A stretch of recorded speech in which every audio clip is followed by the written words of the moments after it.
ব্যক্তিগত পারিবারিক দ্বন্দ্ব সেই থেকে প্রতিশোধ পরায়ণ হয়ে প্রতিপক্ষের গায়ে অ্যাসিড নিক্ষেপ। একসময় নরসিংদীতে এটাই যেন ছিল নিত্য নৈমিত্তিক ঘটনা। যদিও গেল 10 বছরে এই জেলায় অ্যাসিড নিক্ষেপের ঘটনা কমলেও থমকে আছে আক্রান্তদের জীবন জীবিকা। অনেকেই বেঁচে আছেন অন্ধ, পঙ্গু কিংবা শরীরে পোড়া ক্ষত নিয়ে।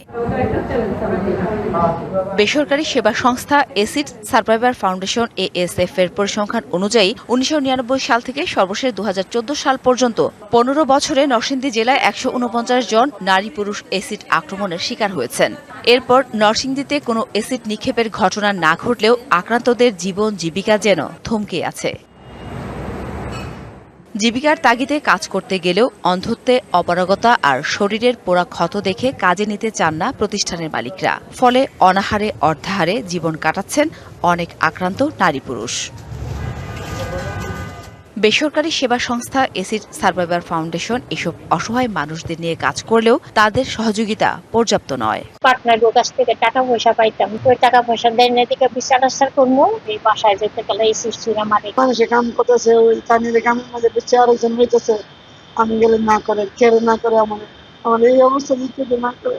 দগ্ধদের সহায়তায় সরকার ও সমাজের বিত্তবানদের এগিয়ে আসার আহ্বান সংস্থাটির। আমরা যদি আমাদের বিত্তবান লোকদেরকে নিয়ে এদের পাশে থাকতে পারতাম তাহলে তারা আরো অনেক ভালো করতো। ভবিষ্যতে ওনাদেরকে নিয়ে আমি তাদের পাশে দাঁড়াবো। হিরন আরো মিনারেল ওয়াটার মাত্র 50 পয়সায় প্রতি লিটার। হয়ে যাওয়ার পরে তাদের মনোবল একেবারেই ভেঙে যায়, মানসিক মনোবল নিয়ে তারা এগিয়ে যেতে পারে। আমরা বিভিন্ন রকমের প্রশিক্ষণ দিয়ে বিভিন্ন জায়গায় তাদেরকে চাকরি পাওয়ার ব্যবস্থা করে দিই। এদিকে প্রশাসন বলছে, এসিড নিয়ন্ত্রণ আইনের বাস্তবায়নের মাধ্যমে কমিয়ে আনা হয়েছে এসিড নিক্ষেপের মতো স্পর্শকাতর ঘটনা। অ্যাসিড নিক্ষেপের কোনো ঘটনা এখন পর্যন্ত পাই নাই। অ্যাসিডের ব্যবহার, অ্যাসিডের পরিবহন এবং এটার বাজারজাতকরণ এটা যেন সঠিক নিয়মের মধ্যে হয়। এসিড বিক্রি, পরিবহন সহ ব্যবহার বিধি বাস্তবায়নে প্রশাসনের কঠোর পদক্ষেপ নেওয়ার দাবি সচেতন মহলের। DBC news desk.